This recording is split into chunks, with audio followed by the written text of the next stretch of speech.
Coup, je vais présenter Bernard. Bernard, tu es professeur, auteur, entrepreneur, ingénieur, manager et directeur, tout à la fois, dans le domaine de l'optique en général et plus particulièrement en micro-optique, et cela depuis plus de 20 ans. Tu as participé à l'élaboration de nombreux produits industriels pour la défense et pour les produits de consommation en général, dans des domaines aussi divers que l'usinage laser, les dispositifs d'anti-contrefaçon en optique, les capteurs biologiques, les composants de télécommunication optique, le stockage optique de l'information et les viseurs tête haute, pour n'en citer qu'une fraction. Tu es co-auteur de nombreux livres et chapitres d'ouvrages portant sur la micro-optique et tu comptes plus de 50 brevets à ton actif dans le monde entier. Tu es fellow de la société savante SPIE depuis 2013 où tu enseignes et donnes de nombreuses conférences. Depuis 2021, tu es même vice-président de cette société.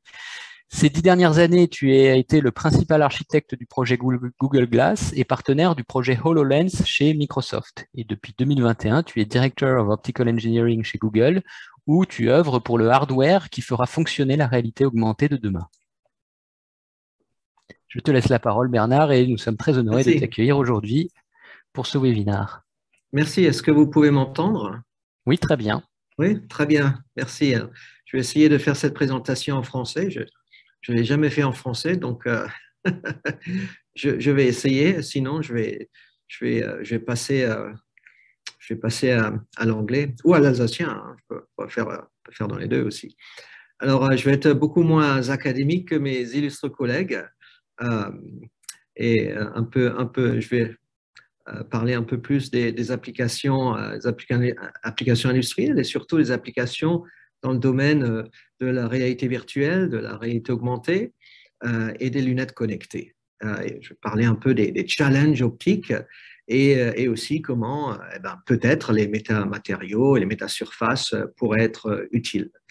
Euh, alors, euh, alors, quelques mots de, euh, à propos de moi. Donc, j'ai fait ma thèse, j'ai fait mon diplôme d'ingénieur à ce qu'on appelait l'ENSPS à l'époque, l'École nationale supérieure de physique de Strasbourg.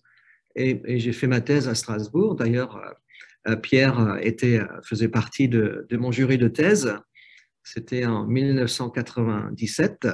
Et Pierre m'a toujours soutenu depuis ma thèse. Et, je suis bien reconnaissant.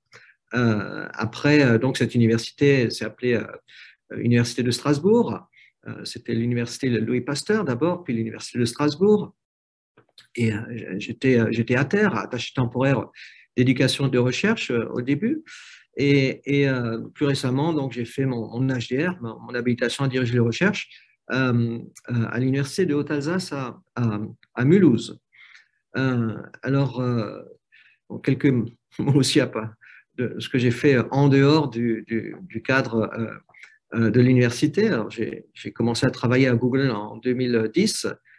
Ça, c'est un article des dernières nouvelles d'Alsace, l'homme qui voit demain. Je ne sais pas si j'ai vu beaucoup de choses demain, mais j'ai vu pas mal de choses qui se sont... enfin, on va en parler après. Euh, donc, je suis allé à Microsoft par après et, j'ai travaillé sur le projet HoloLens, donc le projet Google Glass d'abord, puis le projet HoloLens pendant 6 ans. Et puis, plus récemment, donc Google m'a demandé de revenir parce qu'il y a un nouveau projet de réalité augmentée à Google. Et je pense que vous en avez entendu parler à Google I/O il y a un mois. On a reparlé des lunettes connectées. C'est pas Google Glass, fini ça. C'est lunettes connectées. Hein, c'est très, très, très différent. Et j'ai aussi été élu comme le prochain président de la Société internationale d'optique et de photonique. Euh, et donc, je vais prendre mes fonctions le 1er janvier de l'année prochaine. J'ai aussi, je suis aussi intéressé par l'optique diffractive et la nanophotonique. Donc, j'ai écrit quelques bouquins et quelques chapitres sur cette technologie. Hein. J'en avais quelques-uns ici. Dans la Silicon Valley, alors j'ai un peu surfé toutes les bulles optiques. J'ai commencé en 1998 Donc, je suis arrivé en Silicon Valley en 98, surfer la bulle optical computing. Tout le monde parlait de optical computing. Eh ben, c'est quelque chose qui ne s'est jamais vraiment réalisé. Hein. Tout ce qui s'est réalisé, ce sont les interconnexions optiques. Et Pierre en connaît un bon bout. D'ailleurs, j'ai beaucoup appris de Pierre, fin des années 90, début des années 2000.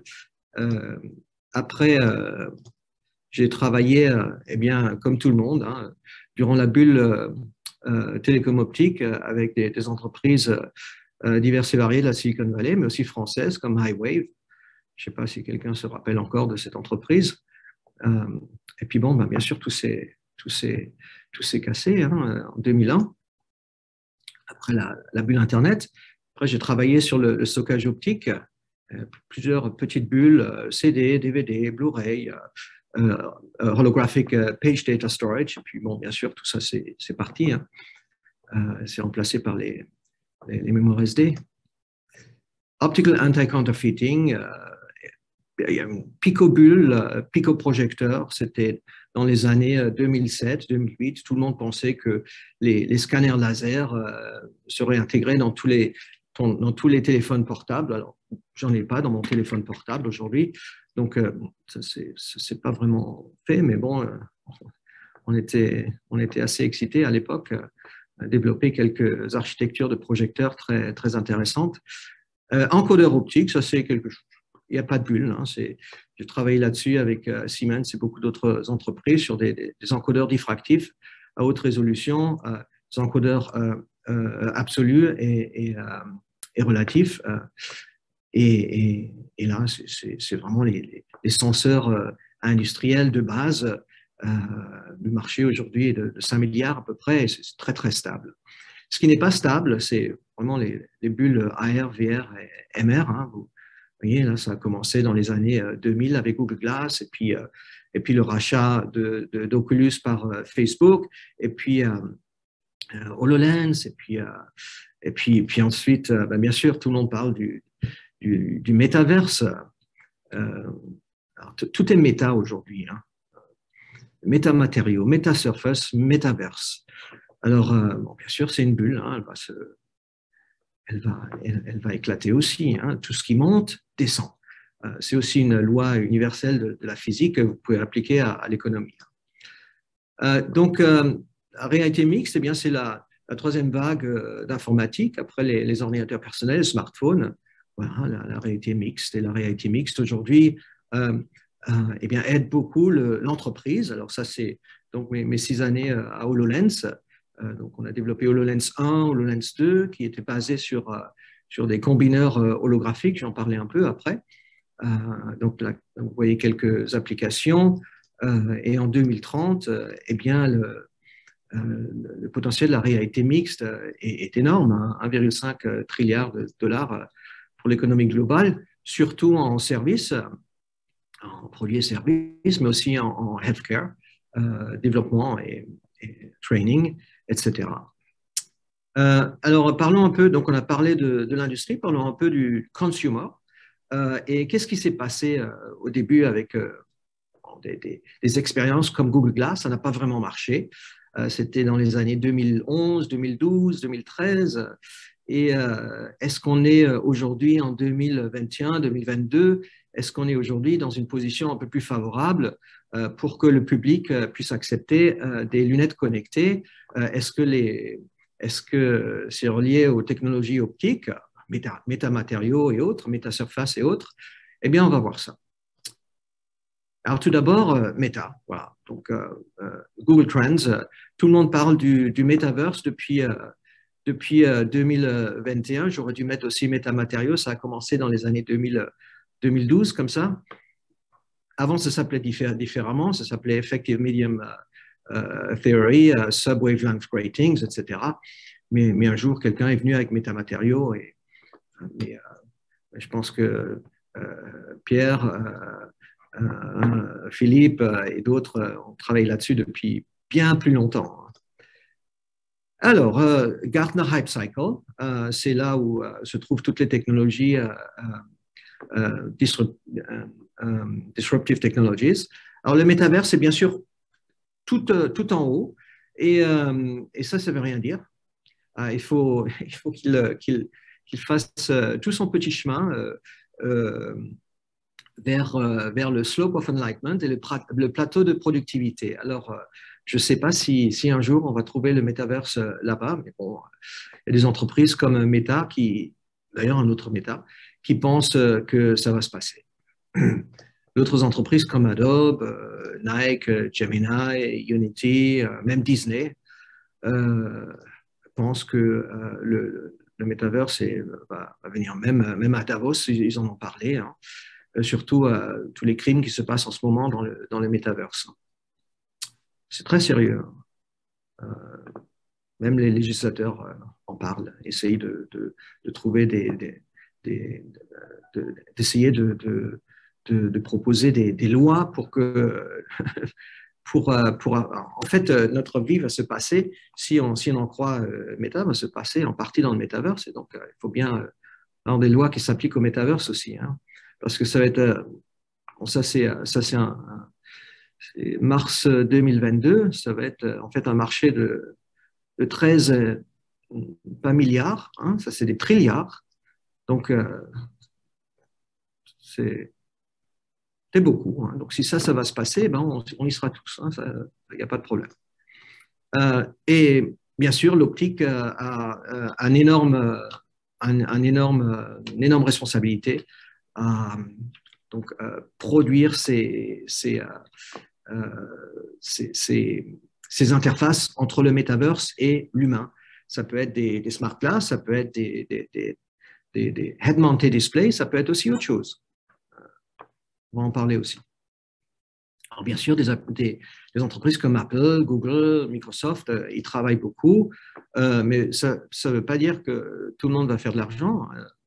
Meta a en fait perdu 3 milliards le dernier trimestre, et bon, la valuation de Meta est tombée à 50% maintenant. Et d'autres entreprises qui ont beaucoup investi dans la réalité augmentée, la réalité virtuelle, comme Snap, eh ben, ont perdu 80%, hein, depuis 8 mois.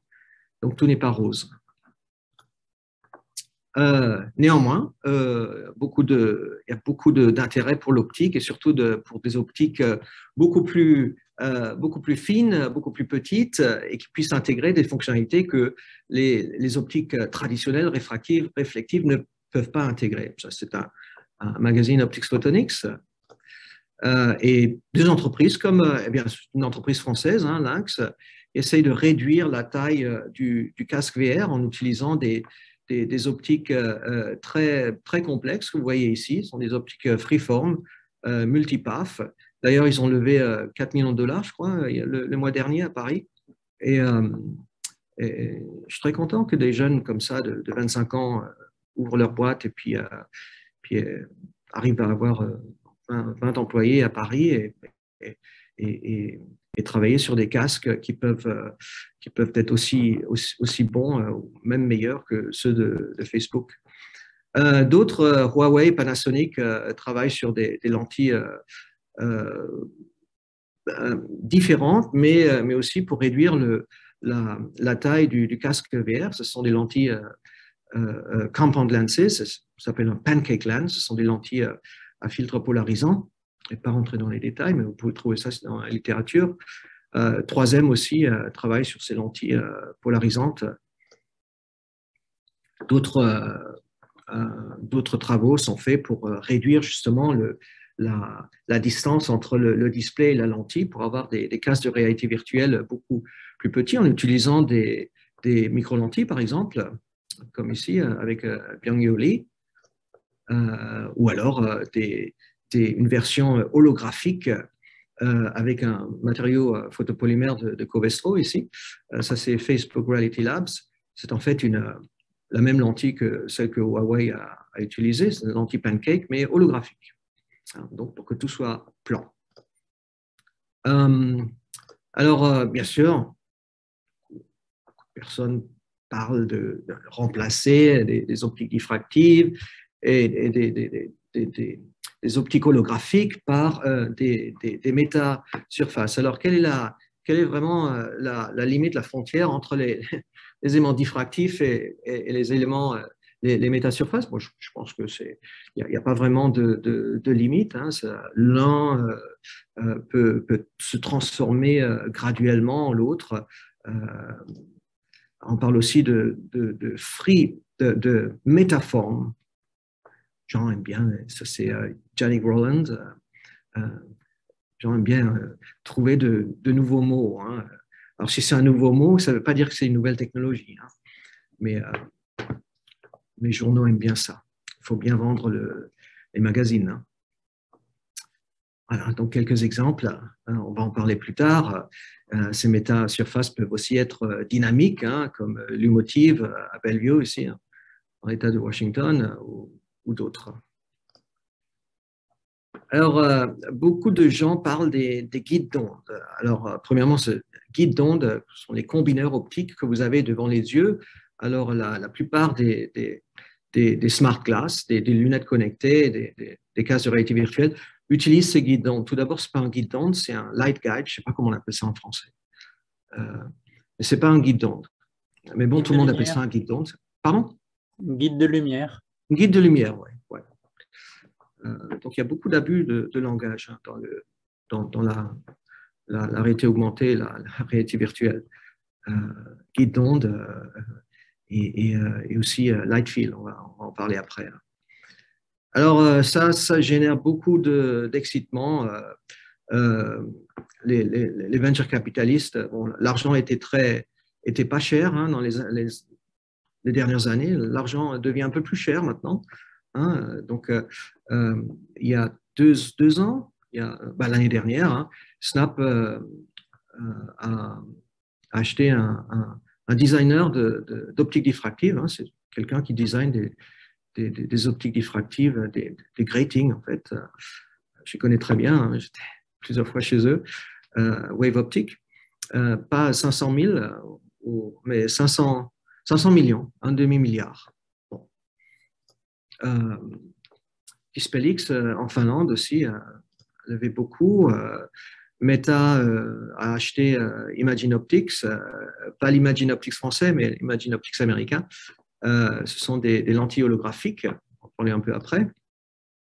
Apple a acheté Aconia, qui était auparavant InPhase, qui travaillait sur des matériaux holographiques pour le stockage optique. Et puis bon, bien sûr, comme je l'ai montré, ce marché a disparu. Et donc, ils se sont dit, tiens, on va surfer la vague AR, VR. Bien sûr, ils se sont fait racheter par Apple dès qu'ils sont arrivés à épeler AR correctement. Donc Samsung a aussi investi dans Digilens. C'est une entreprise qui fait des guidons holographiques, une valuation de 500 millions maintenant, et d'autres compagnies qui se sont dit, bon, l'optique diffractive, l'optique holographique, c'est bien beau, mais ça serait peut-être mieux de revenir vers des bases plus concrètes, des optiques réflectives et réfractives pour intégrer des guides d'onde qui soient beaucoup plus costauds, beaucoup plus simples, mais aussi beaucoup plus efficaces. Hein, donc, dans un miroir, il n'y a pas d'ordre 1 ou 2, tout est réfléchi. Puis bon, l'image est un peu plus nette. Hein. Je ne sais pas si vous avez déjà essayé de vous raser le matin devant un réseau. Moi, j'ai essayé, c'est pas évident, mais devant un miroir, c'est un peu mieux. Donc, les propriétés imageantes d'un miroir sont un peu meilleures que celles d'un réseau.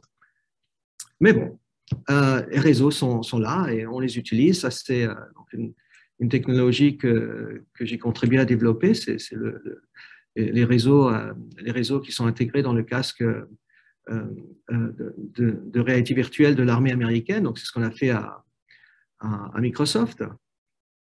Et on a eu un contrat de 22 milliards de dollars. On n'a pas eu de chèque de 22 milliards, mais c'est un contrat sur plusieurs années. Bon, on ne sait pas si ça va continuer, ça dépend des administrations, mais ça montre que vraiment l'optique diffractive aujourd'hui peut générer beaucoup d'intérêt. Alors parlons un peu des guides d'onde. Alors ils sont légion, hein, il y a Microsoft HoloLens, Dispelix, Wave Optics, Digilens, Lumos, etc. Et puis il y a aussi les métasurfaces. Alors ça c'est un article de 2015. Donc, moi, j'ai rencontré Federico en 2011 à Google, et après son papier, et Francesco aussi d'ailleurs, sur la photo. Hein. Et donc, on lui a dit, bah, écoutez, c'est pas mal, mais bon, c'est quoi la différence entre un métasurface et une optique diffractive? Nous, on utilise optique diffractive, c'est pas mal. Le problème, c'est la dispersion. Alors, si vous pouvez régler le problème de la dispersion, le problème de l'épaisseur, aucun problème. Hein. Un demi-micron ou alors un dixième de micron, pour nous, c'est un peu pareil. Mais si vous pouvez régler le problème de diffraction, bah, ça serait pas mal. Hein. Donc, on lui a dit ça en 2012. Puis là, il s'est un peu gratté la tête. Puis il est revenu, puis il a dit, bah, c'est peut-être possible. Alors, c'est un concept très simple hein, de combineur. C'est en fait un périscope transparent qui a un coupleur et un in-coupler et un out-coupler. L'out-coupler a une efficacité de diffraction très faible et l'in-coupler a une efficacité de diffraction très, très grande. Le problème, c'est la dispersion. Quand on veut propager un champ assez grand, disons 50 degrés de champ, eh bien, il faut, par TIR, Total Internal Reflection, réflexion interne totale, il faut que l'indice du matériau soit très, très grand. Alors, pour l'instant, on peut jouer avec des indices de matériaux 2.0, c'est normal aujourd'hui, hein. Mais on aimerait propager des champs d'environ 70 degrés. Bon, ça, c'est impossible en rouge, vert et bleu, c'est possible en une seule couleur à cause de la dispersion. C'est un réseau qui diffracte, ou pas un réseau, mais une surface plane qui diffracterait ou déflecterait, ou, je ne sais pas moi, on peut dire, la lumière dans la même direction pour les 3 longueurs d'onde. Eh bien là, c'est bingo. Hein. Donc, voilà quelques exemples de ce qu'on a fait. Donc, bien sûr, il y a beaucoup d'ordres parasites. Alors, il faut que les ordres parasites soient le plus bas possible. Et on arrive à générer des métasurfaces qui soient à peu près correctes, qui aient une efficacité qui soit correcte, et puis des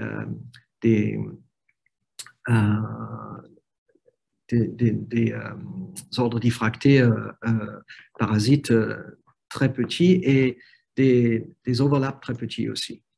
Alors, bien sûr, on a aussi utilisé Freeform 2D Metagratings pour faire ça. Ça marche, mais c'est un peu compliqué à fabriquer.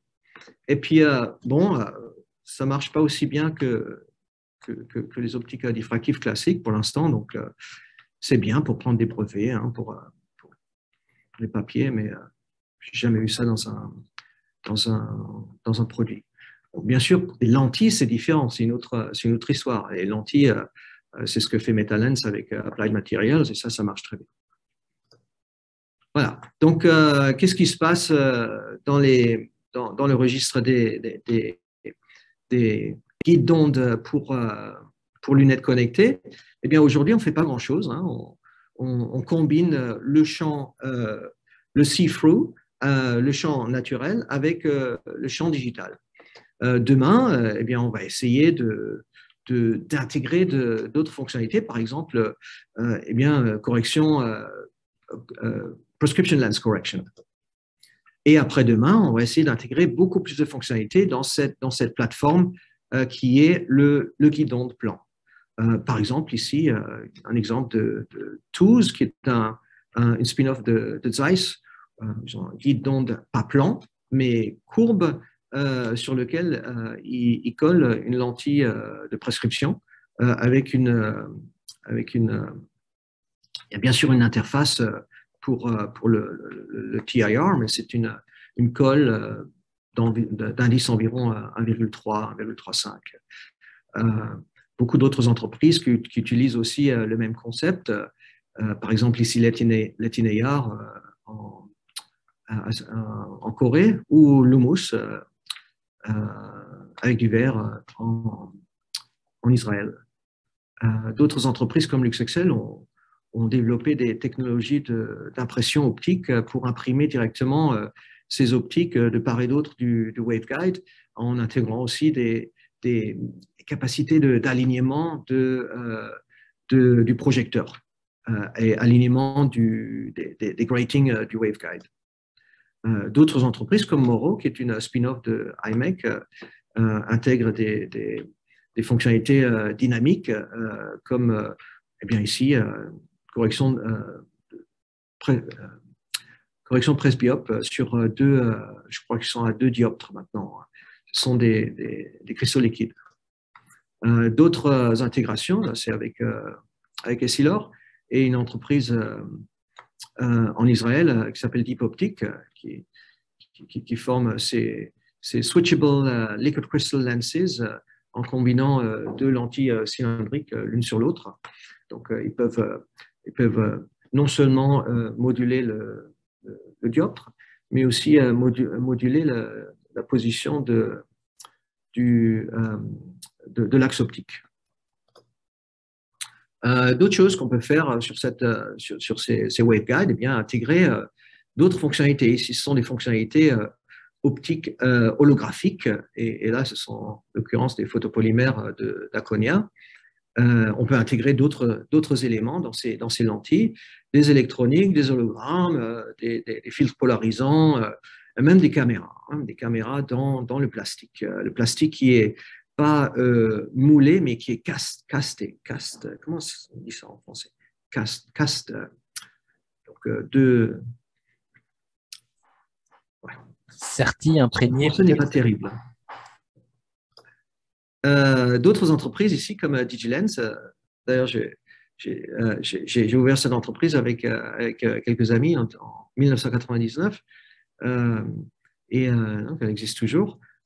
Et eux, ils utilisent des hologrammes dynamiques. Hein. Donc, ce sont des hologrammes. Ce n'est pas un photopolymère normal comme celui de Covestro, de Baer. C'est un photopolymère dynamique qui est enregistré comme un hologramme et qui est composé de nanogouttelettes de cristaux liquides.